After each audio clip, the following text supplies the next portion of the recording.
Time now to visit Mallory Park for the final two races of this year's Eurocar V6 Championship. And Paul, as always, is ready.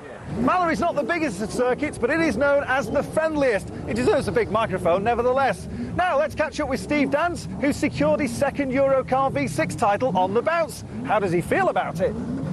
We've had a superb year. Everything's gone very well. We've had no damage and such like. No, it's been very good.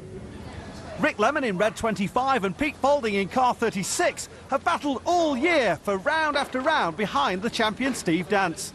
Both of them are chasing the runners-up spot in the championship standings. Faulding's won a title before, but Lemon hasn't. But can either of them expect any help from the champion Steve? Depends who gives me the biggest drink, actually, doesn't it? So, in the briefing this morning, Peter did mention something about it, not to let Rick get away so he could catch up, but we'll see who's got the biggest pocket. I've got 200 points start before we even sit in the car, but it only means me to have one trauma, and Peter could take second, so I've got to keep my wits about me. I'm not going to do anything silly today. Only thing I can do is go out and give it my best shot from my two starts. I'm just going to go as fast as I can. I mean, I don't mind it here. Last 3 rounds have been other nose tracks I'm not really keen on, so it's nice to come here and hopefully I can have a good day and finish on an high note. Win it or bin it attitude is not going to be the way to go today. I'm just going to knuckle down and try and get top 5 in both races, and then I know then that Peter's got to win both races to beat me, and that would be a tall order. He's done it here before, but there's 18 cars out there today, and he would be very, very fortunate if he managed to do it today. I think that you've just got to see how things go. You can't really predict anything because there's a lot of other cars, and you just have to see how at first few laps pan out in your first race, and then you go from there. You just don't really have no plan or anything. You're just setting yourself up, and hopefully that I can beat him. Pete's on a mission. I can sense it from this morning, and I think he's going to perform the way he did 2 years ago when he was chasing points. He's motivated, and I think he's going to give Rick a lot to think about today. I wouldn't be surprised if Pete didn't come away with the first and the second, and however Rick does is however well he handles the pressure. I'll let them sort it out, and I'll just pick up the pieces if it goes wrong for them.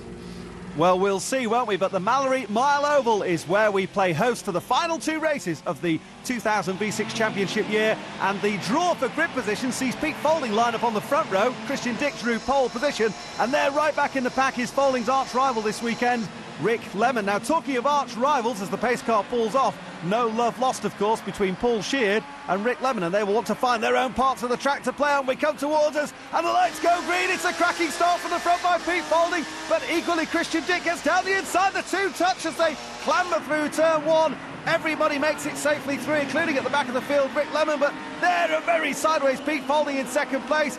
Towards the rear, Andy Pike and Peter Barnes, and there sideways goes John Stant. He hits the wall, and John Stant, he's ripped the whole of the back end off that car. Well, Paul O'John, he said cheerio to this race, that's for sure. There's Mark Lloyd-Jones going through, but John Stant, one of the 2, or rather 3 professional racing driver instructors in this race, well, he's going no further, that's for sure. We'll try and get another look at that in a moment, but at the moment, out front, a great battle going on. Pete Faulding started this race 200 points behind Rick Lemon as far as the championship battle for 2nd and 3rd place honours goes, and there is Jason Hunt in 39, trying to go around the outside. A good line out of turn 2 there for Jason. He's chased by George Bryan in the 98 car, but dear, oh dear, poor old John Stant. You can see his car there resting on the inside of the track in amongst all the water that we've had so much of recently. Oh, Paul Sheard gets a little bit sideways, and there goes George Bryan at the inside. So Sheard drops back a position. He's now into 5th, and here's what happened to John Stant. Now keep an eye on the car there on the left-hand side. He just veers across the left-hand side. Surely contact there. The back end is ripped away. All of that is GRP Kevlar, and it's supposed to explode like that, but John Stant certainly won't be too pleased, but I'm sure they'll try and put that together for race 2. Meanwhile, back in the pack, there is Phil Woodall. Now, Phil always goes well here at Mallory Park. He's got now right behind him as they pass the still steaming car of John Stant. Right behind Phil Woodall there is Steve Dance making his way through the pack, and he'll be chasing down the top 3 at the moment, who are in 19, Christian Dick. There in second place is Peter Faulding, and behind him in 39, the yellow car, is Jason Hunt. Good to see that John is out of the car.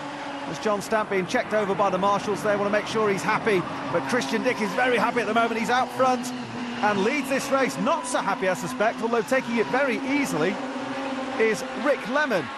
There is Pete Faulding, pulls out to the inside, has a look down the inside as they come into 3, and Christian Dick moves across. Jason Hunt trying the long way round. I'll tell you now, you'll see Jason Hunt out on that wide line time after time here at Mallory. Tries to go round the outside of Pete Faulding. Now, there are a few drivers out there that Jason Hunt wouldn't do that with, I can tell you. But Pete Faulding isn't one of them. A huge amount of respect between these top 5 or 6 drivers. And Christian Dick runs wide into 1. Over the Mallory hump he goes. He takes a long, wide apex. You can see the back end there stepping out. And that gives advantage to Faulding. And look how those two have now latched onto the rear bonnet there of Christian Dick, the race leader. He got away at the start, and this time Faulding dives to the inside. Still no room there. And George Bryant and Paul Sheard catching up now. There's Steve Dance in 16, making heavy work of getting around Mark Lloyd-Jones, but Steve Thompson up the inside of Rick Lemon, so Tomo goes through and picks up a place across the start-finish line. They reel up another lap. We ride on board again with Pete Faulding. Down the inside he tries to go as Christian Dick again takes that long and unusual line, but it seems to work very nicely for him nevertheless. George Bryan gets a bit sideways. Well, we're going to leave Mallory Park for just a short while. We'll be back with more after this short break. Welcome back to Mallory Park. We're on the mile oval. We've got a fascinating battle continuing between Christian Dick in 19, Peter Faulding there in 2nd place, and Jason Hunt trying to go round the outside. And there is Jason. He's made it round the outside. Unbelievable stuff. But Pete Faulding fights back as they'll come round to complete another lap. It's been fascinating stuff. These 3 have squabbled all the way through since the lights went green. And I can tell you, back up into 4th place now has come Paul Sheard, and he's latching on to this incredible battle. For these top 3, there are battles right the way throughout the field. George Brown has dropped back a little bit to 5th position. He's now being hunted down by Lester Stacey in the 3 car. But what sensational stuff we've had from Mallory Park. And the whole thing is really about settling the championship runners-up spot. Steve Dance clinches the championship as Jason Hunt clinches 2nd spot in this race, but he isn't going to hold on to it, I don't think, because up the inside of him again comes Pete Faulding in that black and red 36 car. Side by side racing from these 2. Been quite magnificent, and that, as you can see, has allowed Jason to see ahead of him Christian Dick just inching away. Lester Stacey gets his sideways right in front of Steve Dance, and Rick Lemon's nearly collected 2. Mark Lloyd-Jones on the inside gets it all out of shape, and he's in a bit of a mess as well. And Rick Lemon now gets the inside of Steve Thompson. Or does he? He sounded very sick then, did Rick Lemon, as though he almost hadn't got a 5th gear to go to. Let's just see what happened to Lester Stacey. He comes through turn 1, he's already sideways, nearly gathers it up. And as we jump to the onboard shot from Rick Lemon's car, you can see how Lemon just jinks the left-hand side and just manages to avoid the contact, while Steve Thompson ahead of us also managed to avoid the spinning Marcus. Anyway, they're all safely through, and that has helped Steve Dance up into, what's that now, 5th place, maybe 6th. Rick Lemon back there in 9th at the moment, behind Steve Thompson. And somewhat miraculously, they all managed to avoid the continuing drama. Paul Sheard is really closing up now, joining on to that fascinating scrap out front. We're right again with Pete Faulding. Look how he hugs the inside line. There are 2 lines around what is traditionally here at Mallory Park Gerard's, but in Eurocar V6 and V8 racing, it's known as turns 3 and 4 to keep it simple. And you can see there is very little room for manoeuvre as they exit. Gerard's doing about 125 miles an hour, just millimetres away from some very hard and very serious Armco. Talking about serious, Mike Doble gets the inside of Andy Pike. Those 2 having a great old scrap at the rear of the field, but we return our attention to the leading car. Still Christian Dick, heads Pete Faulding in this one. Faulding, though, will be very happy where he is. Remember, coming into this race, there were 200 points in the championship standings between Rick Lemon, who is lying, or was lying certainly when we arrived here at Mallory, in 2nd place in the championship, as Paul Sheard there looks down the inside of Jason Hunt, and Rick Lemon, Faulding, that just 200 points separating those 2, as I was saying. But there, at the moment, Faulding, if he finishes where he is, will pick up 175 points as Phil Woodall there in 34 gets it very sideways coming out of turn 2. Further back, side-by-side battle going on there. Look at that, Jason Hunt again on the outside line with Paul Sheard. Oh, a little bit of contact there. Door handle to door handle. And Jason, well, he's a great entertainer, is Jason Hunt.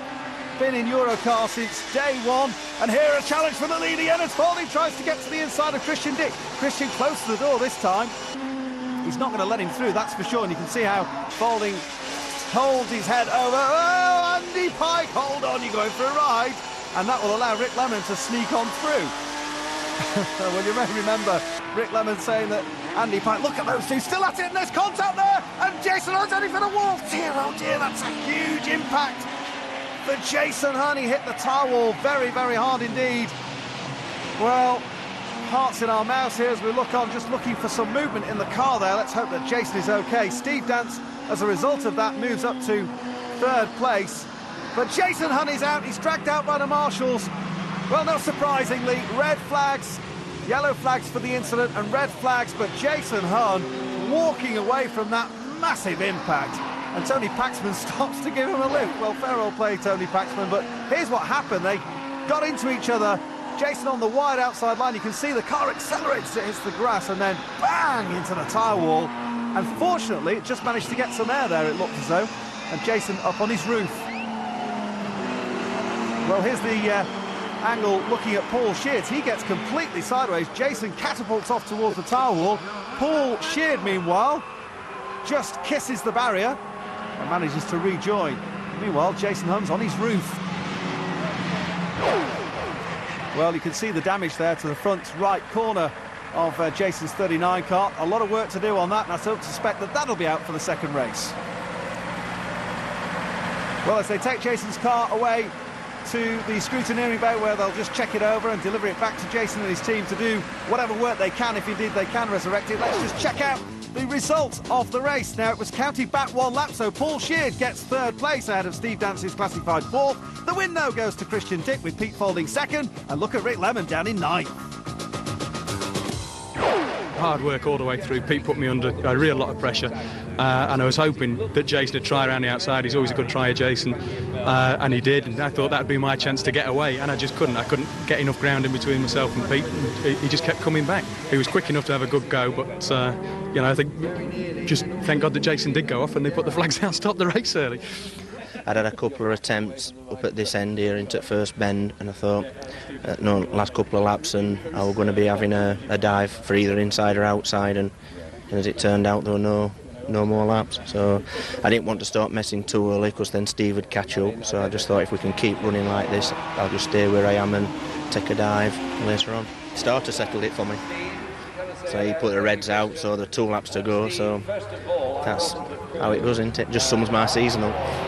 Yeah, it's not been the happiest of seasons for Pete Faulding, but it's not been the happiest of seasons either for Jason Hunt, compounded by this massive impact against the tyre wall. The thing is, though, what about Paul Sheard? What does he have to say for himself? I knew you'd put me in a difficult situation. I do a little guilty. We had a phenomenal race, and we were running side by side, and Jason is just the original gentleman around the outside, and yeah, I feel awful about it. We both went down the end of Steb Straight doing about 135 miles an hour. Both tried to turn in at the same speed, but we're both off the racing line. As I've turned in, my car has understeered across the track, and Gerard, you're committed. From your entry speed, there's very little you can do on the exit. You can lift, you can change down, you can do whatever, you can't brake. And unfortunately, I eased onto the side of Jason very, very, very gently, and it was enough to so as he lost control and went on the grass. Gently eased towards her. I didn't feel any gentle, and I don't think it was eased. It was sort of he just went in the corner a bit too fast, and I know Paul, and I don't think he'd done it intentionally, so just one of those things. I think we've sort of probably locked wheels a little bit, and I'm the unfortunate one, as usual, been on the outside trying to entertain the people. I think really Paul Sheard should come and repair it, personally, but I don't think he's up to it, the old boy. And he's my best buddy, and I feel awful. And I tried to lend him my car, and I can't do it, they won't let me. A blank cheque would be nice. I'll put it right. Yeah, he's still a friend, I suppose.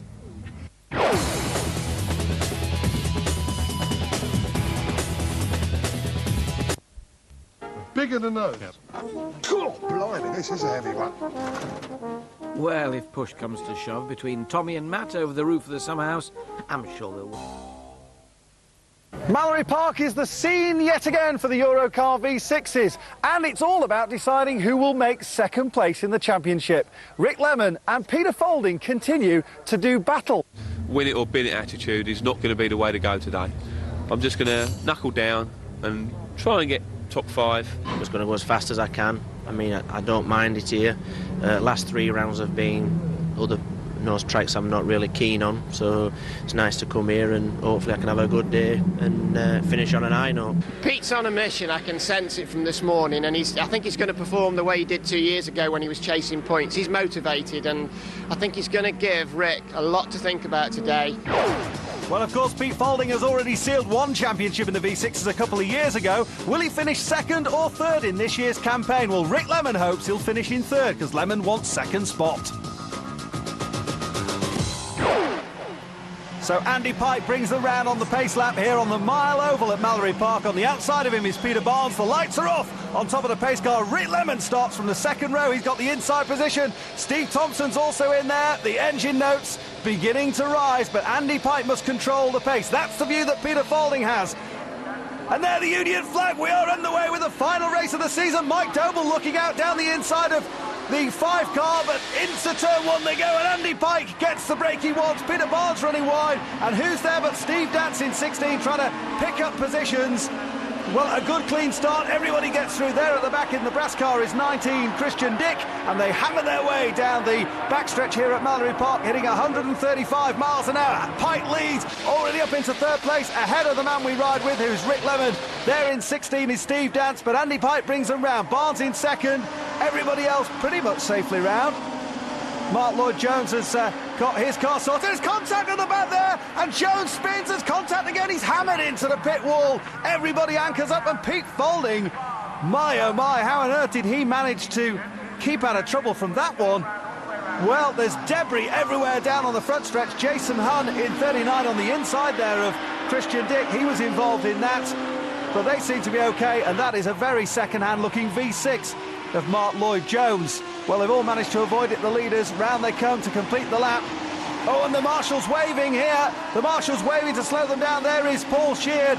They're trying to keep them off to the right-hand side. Oh, the contact again, and Andy Pike slams into the pit wall. Steve Dance spins. Oh, red flags all round. No surprise there. Paul Sheard's got a handful. He spins around. And how on earth has Rick Lemon managed to avoid that? Well, certainly the signalling problems here at Mallory. Let's just have a look. This is the view that Rick Lemon had. Brake lights are on Peter Barnes' car. Everybody hits the pit wall. Andy Pike to our left. Steve Dance to the right. There is Sheard. Comes steaming on through. Red flags up ahead from the marshals. Poor old Paul Sheard bouncing around. Well, this is the view again. Andy Pike hits the wall. You see Steve Dance dives across the right-hand side. The front end of that car absolutely hammered in. And poor old Paul Sheard goes dancing down the main straight, and Rick Lemon sneaks through. Rick, it all kicked off behind you. Are you aware of what happened? Yeah, very aware. You got Pikey out there, you know, he's obviously trying to get better in his points and so he can improve his championship situation. I thought I'd take these for the first couple of laps, watch them all battle it out, and well, I just come down the straight and Peter Barnes had to virtually stop dead to miss Pikey and Steve Dance. And I just got a golden rule now, and just keep your boot in and aim for the one in front of you, because by the time you get there, he's always out of the way. And the one in front of you was Paul Sheard going spinning all over the place. Well, Sheardy, yeah, I mean, by that time, I'd already got through Dancey and Pikey, and all of a sudden, Sheardy, whether he was, I don't know, doing his normal trick, looking behind him or something, I don't know, you know what he's like. And, yeah, he come past me, he must have been doing still well over the ton, and I just thought, you ain't going to handle that one, and sure enough, we went dancing across the grass. But no, I'm glad everyone's all right, and I think they're all going to be out there again. I think it's the strength of these cars. We're all going to be starting the race again. You're just seeing all smoke and cars going everywhere, and you're just thinking, do I need to be left, do I need to be right? And you're just being aware, waiting to see what's about, and then you just drop a gear, think, yeah, I've made it through that one. That's a few more I ain't got to pass. But, I mean, as long as Steve's all right, everybody's all right. They'll live to fight another day, don't they? Come off of Gerard's. We're just exiting Gerard's, and I'd got on it, and I was right behind Andy Pike, and he lifted all of a sudden. I thought he'd missed a gear, and all of a sudden they'd put the red flags out, which he'd seen, and I hadn't, because I was directly behind him, and I just hit him straight up the back, and that just caused us to go into a big spin. But luckily, we've got away with very minor damage. Well, I came off of Gerard's, having a good run off of Gerard's with Steve Dance right behind me. Saw the wave jellers all the way round Gerard's, knew there was something happening either down the straight or into the next corner. Saw the red flag right on the start line on the bridge. I tapped off the power. Steve unfortunately didn't see the red flag because that was the first red flag we've seen. Steve was right up my backside. Literally, actually, he hit me full chat in the back bumper, fired me into the barrier. So that was the end of that one. Well, of course, the cause of all that was this incident where Mark Lloyd-Jones in the 53, the dark blue car, they're getting very squirrely coming off Gerard's and being fired into the barrier through no fault of his own. Just the cars behind couldn't catch up. Anyway, let's catch up with him and find out what happened. Well, it was all a bit close coming out of Gerard's the first time. Yellow car come up the inside of me. He didn't seem to be able to hold his line, pushed me wide onto the grass. I got it all back together, and then as I come on the track, obviously I was a lot slower than the following cars, and somebody caught me in the back, turned me straight into the barriers. At least that's how it looked from where I was. Well, we've said it before so many times here on the fast tracks, there is never a dull moment with the Eurocar V6s, and as you can see down here, we've got a fair bit of damage to the Armco, but the team here at Mallory are sorting all that out, and while they do that, we're going to take a short break.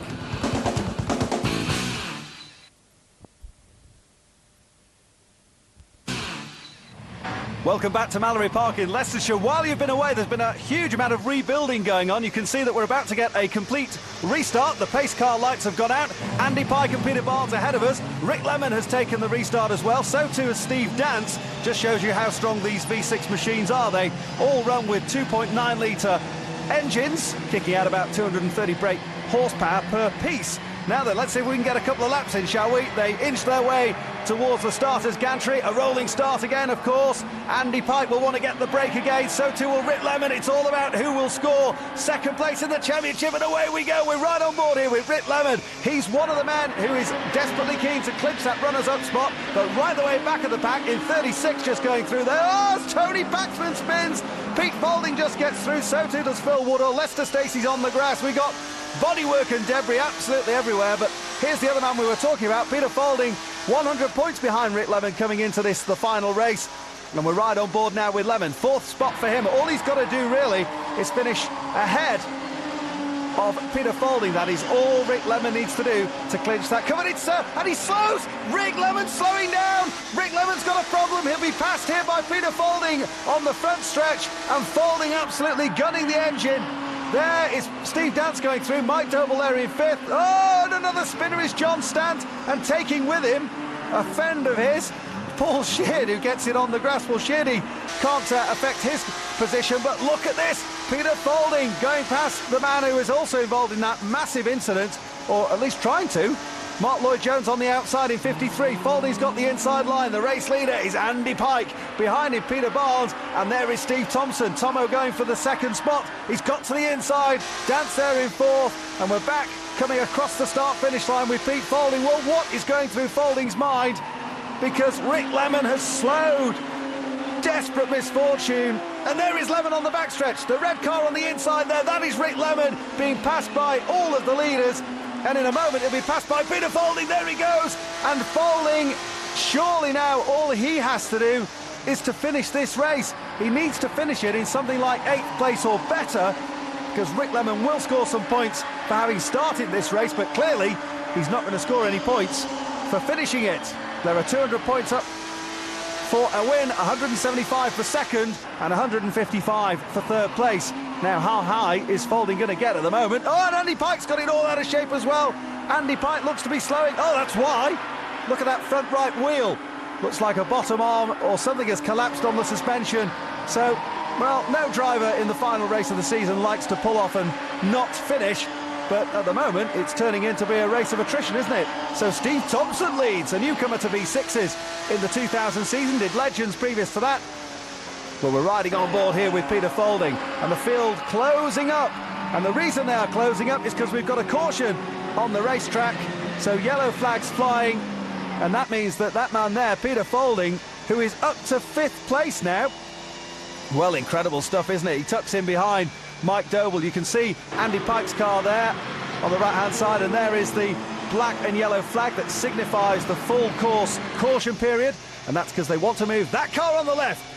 Desperate misfortune for Rick Lemon. Well, understandably, he's off, but we're about to go restarting, and we are. There go the greens, flying from the gantry, and Peter Folding now must just nurse it round. If he finishes in 5th, he's going to be the runner-up as far as this particular championship year is concerned. Down to the inside of Mike Doble he goes. So he's going to pick up another position.